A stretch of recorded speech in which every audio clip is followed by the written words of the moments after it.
Bienvenida a Latinoamérica, otro encuentro más en nuestro Cartago de todas las semanas por la pantalla donde nos estés viendo o ahora en este encuentro, en estas plataformas virtuales que también nos permiten estar en contacto obviamente con nuestros amigos, más allá incluso de Neuquén, donde estamos originalmente haciendo Cartago semana a semana. Como es costumbre, sana costumbre, ahora que estamos cerrando el año, vamos con otro de los libros que presenta, como todas las semanas, Libracos. Esta es una edición recién salida del horno. De hecho, cuando fui a buscar los libros me lo tiraron por la cabeza. Me dijeron, llévatelo ya, que está recién llegado. Es una de las ediciones de Educo, que reproduce los escritos y los trabajos, ustedes estarán viendo, de Francisco Tropiano, Diego Figar, Sonia Acevedo, Lidia Figar y Mario López Alanís, el movimiento popular de solidaridad con el recuerdo de algunos de sus protagonistas, los comunistas y la huelga del Chocón. Un material histórico que sigue recreando indudablemente los momentos más pertinentes de la clase obrera argentina, como fue la huelga del Chocón, y también particularmente valletanos por el tema de la figura de Antonio Lac, una figura en la que incluso el año pasado nosotros recreamos con la palabra de algunos de sus compañeros uno de los momentos en donde más insensibiliza a la opinión pública y por otro lado nos hace olvidar de los héroes de la clase obrera, precisamente para no reconocer nuestra historia y permanentemente arrancar de cero. En el medio de esas figuras absorbentes y también ninguneadas por la cultura monopólica oficial, reaparecen estos escritos como Los comunistas en la huelga del Chocón, una edición de la Universidad Nacional del Comahue con textos de luchadores patagónicos. La verdad que nos puso muy contentos que nos acercaran este material que ya puedes encontrar en las librerías neuquinas. Nosotros así empezamos Cartago.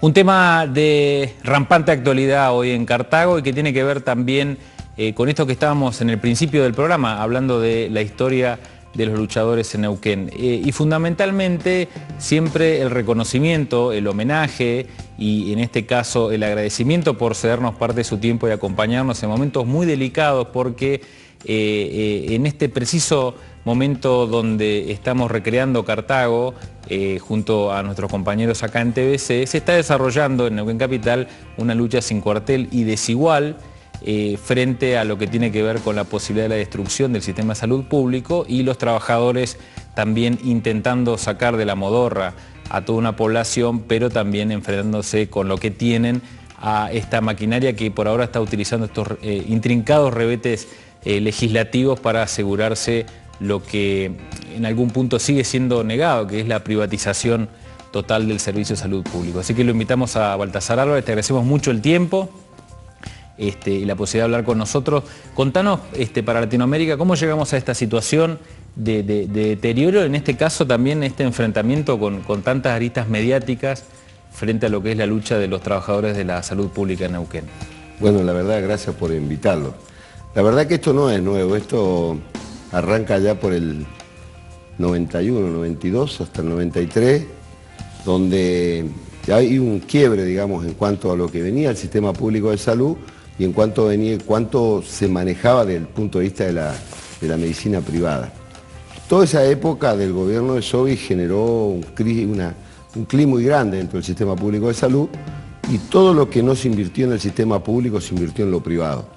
Entonces el crecimiento de la medicina privada tiene como resultado el deterioro de lo público. Si lo que antes se ponía en el sistema público de salud se desvió y se dieron préstamos blandos a distintos sectores de la medicina privada. ¿De cuánto dinero hablamos?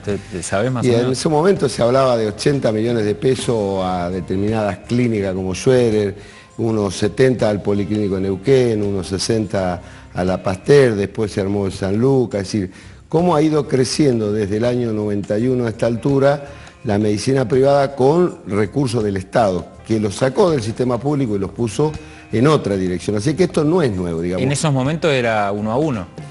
Era 1 a 1. Así que esta historia de los trabajadores de la salud no es una historia, no es nueva, no es solamente lo que hoy vivimos, sino de cómo venimos arrastrando. Y creo que el sistema no se ha quebrado más porque ha habido una actitud de mucha madurez de los trabajadores, de de plantar bandera, de no bajar las reivindicaciones, de defender el sistema público de salud, desde el punto de vista del equipo, digamos. A diferencia de la medicina privada, para que esto se entienda, ¿cuál es la diferencia que hay entre la medicina privada y la salud pública? La medicina privada es el mercantilismo y pasa a ser cliente, digamos, el problema, la enfermedad del trabajador o del paciente que vaya. Para nosotros son pacientes, para nosotros no son un número, son seres humanos que necesitan atención. Digamos, todas esas cosas que diferencian lo público a lo privado ha tenido como consecuencia, digamos, el deterioro generalizado. Pero para que haya un deterioro no solamente hay que ajustar a los trabajadores, no responder a los trabajadores, sino desviar fondos de lo público a lo privado, digamos. Entonces todo este capital que se ha puesto en lo privado ha significado el deterioro en el sistema público de salud. Y no ha habido más porque ha habido muchísima resistencia, muchísima capacidad de reacción y de lucha de los trabajadores, pero si no estaríamos hablando de otro, estaríamos hablando de algo que existió en algún momento como fue el sistema público de salud. Este sistema que arranca ya por el año 64, 65 y que tuvo un importante auge hasta el año 72 y de ahí hasta el 80, a pesar de la dictadura del sistema, sobrevivió a toda esa situación. Pero nunca falta alguien que es elegido por la voluntad popular que genera este tipo de crisis que evidentemente tenía otro escenario, otro camino, otro punto de vista, y todos esos fondos que se desviaron no solamente a la salud, sino a otras cosas, ha generado un deterioro importante en el sistema público de salud. Y le han hecho creer a la población que crear nuevos hospitales, hablar más de los hospitales, planificar los nuevos hospitales, se soluciona el problema. Y el problema no es ese, el problema es el recurso, el problema es que hay hospitales nuevos inaugurados, pero están al 40 o al 60% porque no logramos captar el recurso humano que se formó en el sistema, se fue afuera, por distintas razones. Dame un ejemplo hoy puntual en la provincia. O sea, hay hospitales inaugurados pero que no tienen personal. Y por ejemplo Centenario, Plotier, Junín de los Andes, son hospitales en algunos casos que están inaugurados hace 3 años, un poco más, un poco menos, y todavía siguen estando al 60%. Porque incluso el delito más grande que tiene este gobierno es que todos esos hospitales tenían nueva tecnología, nueva aparatología. Claro. Y esa aparatología, esa tecnología tiene una garantía. Y esa garantía parten a partir de la inauguración del hospital y que se ponga en marcha esa garantía. Hay aparatología que todavía no se usó, pero ya venció la garantía. Por lo tanto, hay aparatología que ni se sabe si vino en condiciones de usarse o todavía no se puso, y el Estado hoy no puede reclamarle a las empresas que licitaron y ganaron y pusieron los aparatos, porque en realidad nunca se pusieron, porque para que el aparato ande tiene que haber un recurso, y ese es el recurso humano, o sea, tiene que haber especialistas como por ejemplo en ecografía, en tomografía, en radiología, en ginecología, donde en la gran mayoría de los hospitales estas especialidades las perdimos, o traumatología como Cutralcó, que está acá nomás a 90 kilómetros de nuestra ciudad, un hospital de una complejidad inmensa, con un edificio infraestructura, desde el punto de vista de infraestructura muy lindo, pero no tenemos traumatología. O sea, cualquier fractura, por lo más chiquita, mínima que sea, de Cutralcó tiene que ser derivado al hospital de mayor complejidad, que se Neuquén, es una cosa de loco, teniendo toda la aparatología y la tecnología, pero no está el recurso humano para que esa derivación se pueda evitar. Entonces, estas son parte de las cosas que van generando un vaciamiento que en definitiva los trabajadores lo demandamos, lo denunciamos, lo repudiamos, pero lo que creo que está faltando es que la comunidad entienda que no es que el sistema de salud es solo de los trabajadores o solo del Estado. Los mayores beneficiarios del sistema público de salud es la comunidad. Y creo que en ese caso de la comunidad, no en todas las localidades, pero en muchas localidades todavía no se dio cuenta de lo que va a perder, de lo que significa el quiebre, el vaciamiento del sistema público de salud, desde el punto de vista de la infraestructura, del recurso humano, de la aparatología, de la tecnología, y que además por ahí ve por los medios oficiales, digamos, bueno, se inauguran nuevos hospitales, se construyen nuevos hospitales, como el Chañar, digo, el hospital del Chañar, si a estos días hemos evitado la inauguración, porque se quiere inaugurar con el recurso humano que tenía el hospital anterior, cuando en realidad ese hospital para que funcione son 68 trabajadores en este momento, para que esta inauguración en pleno tienen que ser 148, o sea, falta más de la mitad de los trabajadores para que ese hospital tenga un servicio de calidad de atención desde el punto de vista de la patología del paciente, con lo que la comunidad requiere, no solamente cortar cintas y creer que a partir de ahí está el Estado ha cumplido o el gobierno piensa que ya cumplió con sobre su todo función. En una zona tan sensible como es el Chañar, teniendo en cuenta, ¿no?, con esta cuestión de las bodegas y ese sentimiento tan caro que tiene la administración del MPN siempre con toda esa zona. De hecho, uno de los ministros más importantes viene de ahí, ¿no? Bertolla. Entonces, por eso me preguntaba este interés de inaugurar casi en zonas neurálgicas del poder local estas estructuras que son, para hablar bien criollo, de cartón. Si no las puedo poner a andar, es una inauguración media nominal. No solo de cartón, sino que ha habido un fraude a la sociedad, digamos, esto de haber entregado préstamos de 300, 400, 600 mil pesos para construir todas esas bodegas que significan muy pocos puestos de trabajo. Creo que queda claro a dónde va el planteo del gobierno, cuál es la política del gobierno.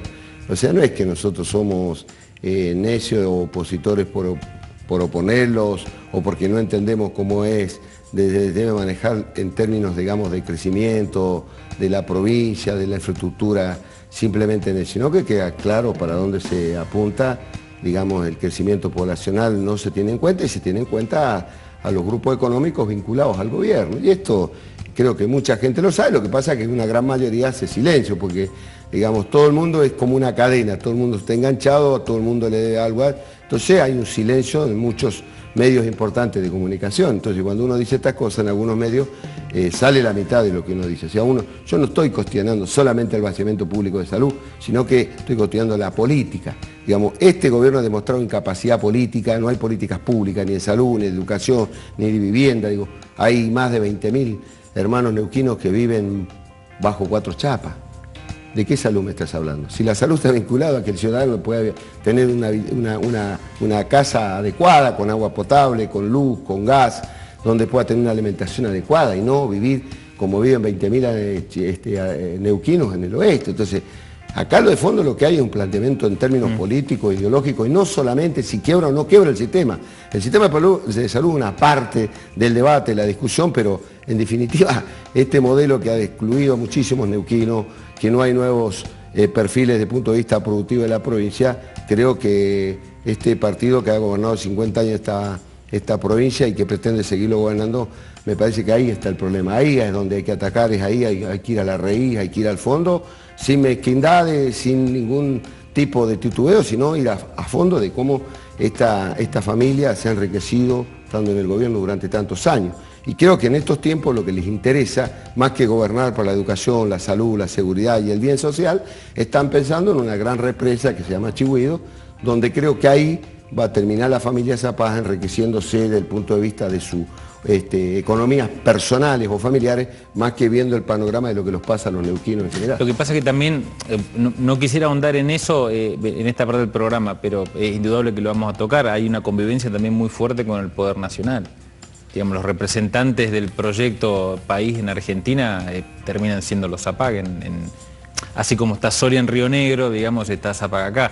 Por eso yo me lo pregunto, porque son verdades incuestionables, pero en algún punto también uno debe manejar los imperfectos que hacen que sigan 10 años más, 4 años más, 5 años más en el poder. No, evidentemente ellos tienen un vínculo nacional, y no un vínculo en términos políticos o electorales, sino desde el punto de vista económico, y esto es así, pero esto creo que es un tema que no, por ahí no se discute o no se plantea o se habla mucho de la necesidad de un proyecto nacional y popular. Creo que hay cosas que son valiosas, pero hay otras que hacen al enriquecimiento ilícito de muchísimos funcionarios del gobierno nacional, a lo cual tienen un vínculo familiar y económico o empresario con muchísimos políticos de la provincia de Neuquén. Lo que pasa es que algunos no lo quieren decir, no lo quieren manifestar. Ahora, nosotros creo que lo hemos manifestado y lo vamos a seguir manifestando en tanto y en cuanto se pueda y en donde se lo permita la oportunidad de hacerlo.